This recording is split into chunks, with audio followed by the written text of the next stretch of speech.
Grace and peace in Jesus. Are you content? Do you have all you need? Or do you need more? There's this quote you may have heard before. It's attributed to John D. Rockefeller. And somebody's asking him, so how much money does it take in order to be happier? And his answer, a little bit more. Well, apparently, quite a few people believe him. There was a study just done just a few years ago. I was looking at the graph and the results of this today. And it looked at people in different income categories. And they were asked how much more do they need to feel happier. And what's interesting is like for those whose income is like under 150,000, on average they said about 20,000 more. All the way down, all the way up, 20,000 more. So then above 150,000, you think, okay, well they must be content because they've got that 20 more, right? No, the higher it went, the more people said they needed in order to be happier. And I couldn't find anywhere in the survey results where it said, somebody said, what? More? I'm perfectly content as I am. So, are you content? Not just in terms of money, but in all aspects of life. It's hard to be content because there is just so much to be uncontent with, discontented about. Not just in regard of money and things that money can do or not do, but am I content with my health? With my family situation? With my relationships? All of them, even that one person? With my work situation? With what's going on in the world? How can I be content when there seems to be so much that's wrong and lacking? And aren't we supposed to be striving to make things better?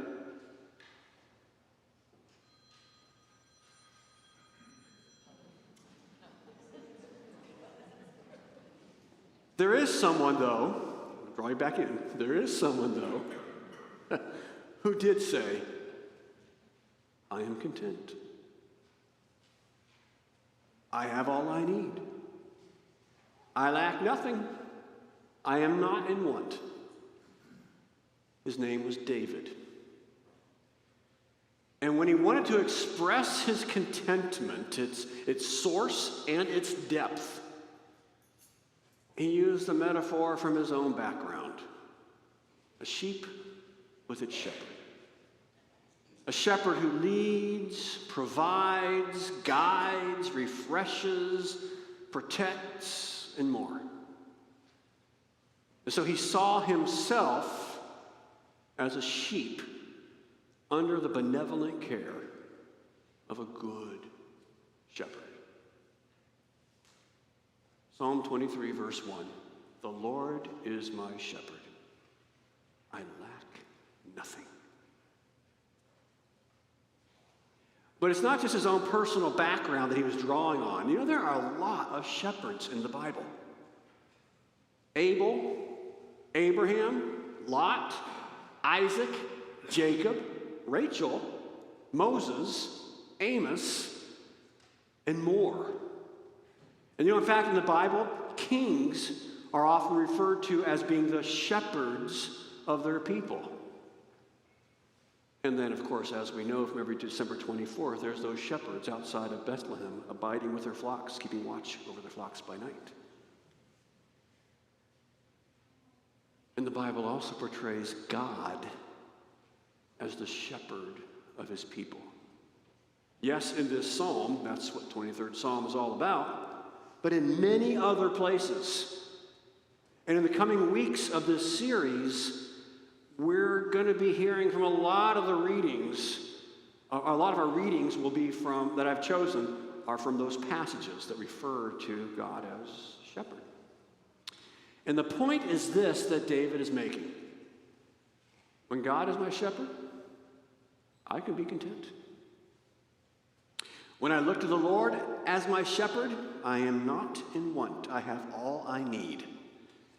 Even in an imperfect, fallen, sometimes tragic world, where you still need to be fed and led, where you sometimes need to be refreshed, where there is a valley of death in its shadow, where you can find yourself surrounded by enemies.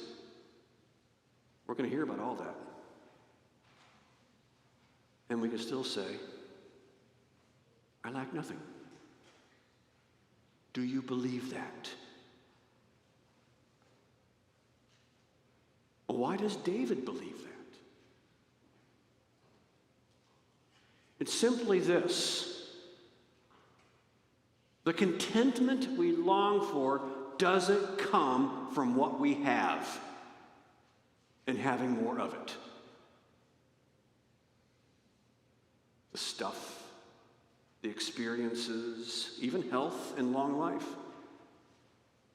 But rather, it comes from being able to live and thrive and endure even when you don't have all the earthly stuff.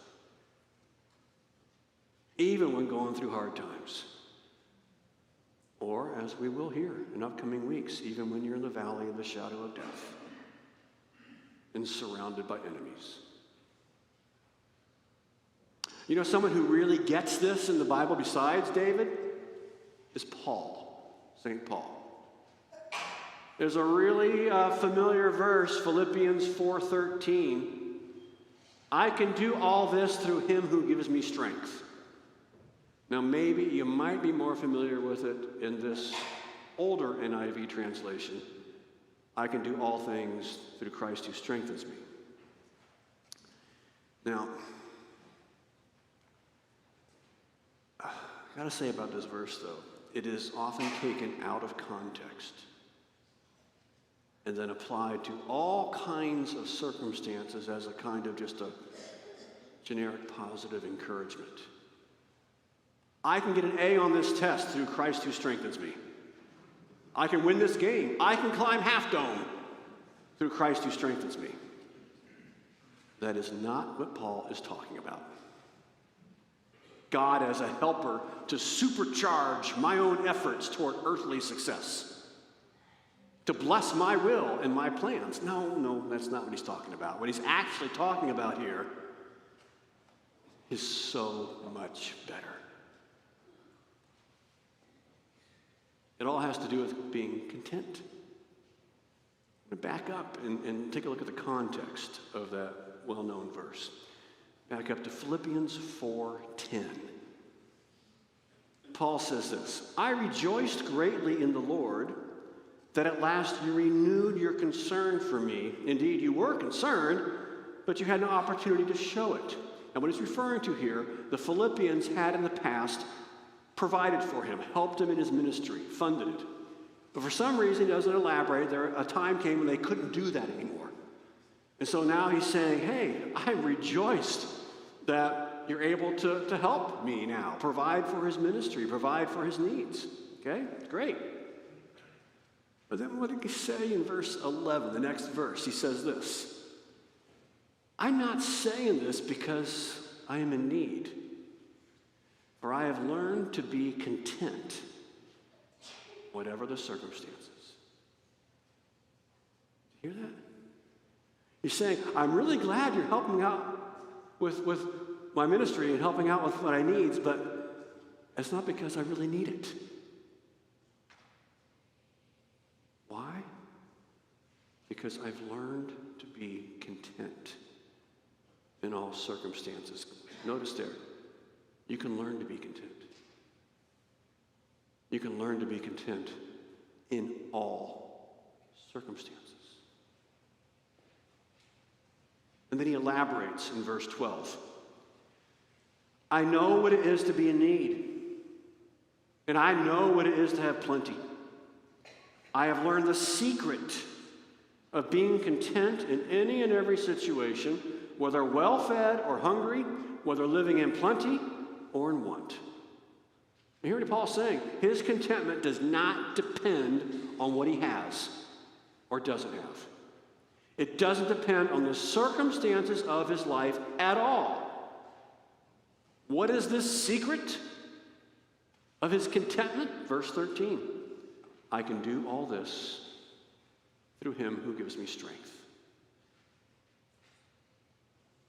The secret of contentment in all circumstances isn't having more stuff. It's having Jesus. It's having Jesus. Another quote you may have heard from Mother Teresa. You never know that Jesus is all you need until Jesus is all you have. The secret of contentment, Paul says, is having him who gives me strength in all circumstances. It's having my shepherd. For having him, I have all I need. Psalm 23, verse 1. The Lord is my shepherd. I lack nothing. So let's talk about the shepherd. What is it about the shepherd that enables David and Paul and us, by God's grace, to have such confidence, trust, and contentment? Well, we're going to hear that answer from David in the upcoming weeks, the next 5 weeks. We're going to hear him answer why I can trust this shepherd. I'll tell you why. And each verse of this psalm answers that question. So I'm not going to go over all that right now because we're going to be hearing that in upcoming weeks. But I do want to answer the question, though, to talk about it from our perspective. David's shepherd is our shepherd. In fact, we know more of the shepherd's story than David did. And we know him as Jesus. Now, I mentioned earlier that there are many places in the Old Testament where God is referred to as the shepherd of his people. I want to look, and like I said, we're going to be hearing pretty much all of them in the next few weeks. But I want to mention one in particular that's very important and became very important to the people of God as they look forward to the Messiah. It's from the prophet Ezekiel. And so this is the beginning of the Babylonian exile in the 6th century BC, 400 or 500 years after David, 500 to 600 years before Christ. Okay. Judgment had come upon the people of God, by God, removing them from the land because of their unfaithfulness. They've been taken into exiles by the Babylonians who conquered them. Ezekiel, in a vision, saw the presence of the Lord leaving the temple. And the temple was destroyed. The king himself taken captive to Babylon. Through Ezekiel, God spoke this word of judgment on the leaders of his people. Looking at Ezekiel 34, verse 2. Son of man, that's what God calls Ezekiel in this book. Son of man, prophesy against the shepherds of Israel. Prophesy and say to them, this is what the sovereign Lord says. Woe to you, shepherds of Israel, who only take care of yourselves. Should not shepherds take care of the flock? You eat the curds, clothe yourselves with the wool, and slaughter the choice animals, but you do not take care of the flock. And he just goes on, laying into the shepherds of Israel. This is the kings, the nobles, the rulers, the priests, the high priests. They were bad shepherds who did not care and provide for the sheep. This chapter, it's a dreadful speaking of judgment on them. I'm going to pick it up again in verse 10. This is what the sovereign Lord says. I am against the shepherds and will hold them accountable for my flock. My flock. Did you catch that? I will remove them from tending the flock so that the shepherds can no longer feed themselves. I will rescue my flock from their mouths, and it will no longer be food for them. This is the exile, removing from the bad shepherds. But he speaks of rescue. What's that about? The bad shepherd's removed. But what's next? What's next? Well, listen to this. This is a longer passage, but it's so important and rich and full of God's goodness. Picking it up in verse 11. For this is what the sovereign Lord says. I myself will search for my sheep and look after them. As a shepherd looks after his scattered flock when he is with them, so I will look after my sheep. I will rescue them from all the places where they were scattered on a day of clouds and darkness. I will bring them out from the nations and gather them from the countries. I will bring them into their own land. I will pasture them on the mountains of Israel, in the ravines and in all the settlements in the land. I will tend them in a good pasture, and the mountain heights of Israel will be their grazing land. They will lie down in good grazing land, and they will feed in rich pasture on the mountains of Israel. I myself will tend my sheep and have them lie down, declares the sovereign Lord. I will search for the lost and bring back the strays. I will bind up the injured and strengthen the weak, but the sleek and the strong I will destroy. I will shepherd the flock with justice. The Lord will be the shepherd of his people. He will come to them as the good shepherd, as opposed to all the bad shepherds. So this became part of the messianic hope. Yahweh would come as Messiah. Yahweh would come as shepherd, the good shepherd, who would gather the sheep of God, find the lost sheep, go in search of them, and care for them. Are you seeing the picture? Is it coming into focus? Let's jump ahead to Jesus and his words in the gospel today. Listen to them. Familiar words, but in light of what we just looked at from Ezekiel, how Jesus identifies himself. I am the good shepherd. The good shepherd lays down his life for the sheep. The promised, longed for good shepherd has arrived. And what does this mean? His laying down his life for his sheep, his wandering sheep? Well, let's go to a different prophet. Isaiah, 700 years before Christ. Isaiah 53, verses 4 to 6, that Michelle read earlier. Just look at those words again. Surely he took up our pain, he bore our suffering, yet we considered him punished by God, stricken by him and afflicted.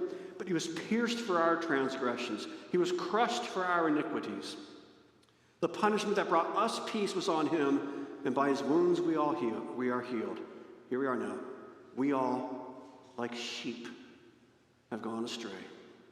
Each of us has turned to his own way, and the Lord has laid on him the iniquity of us all. Or as Jesus put it, I am the good shepherd.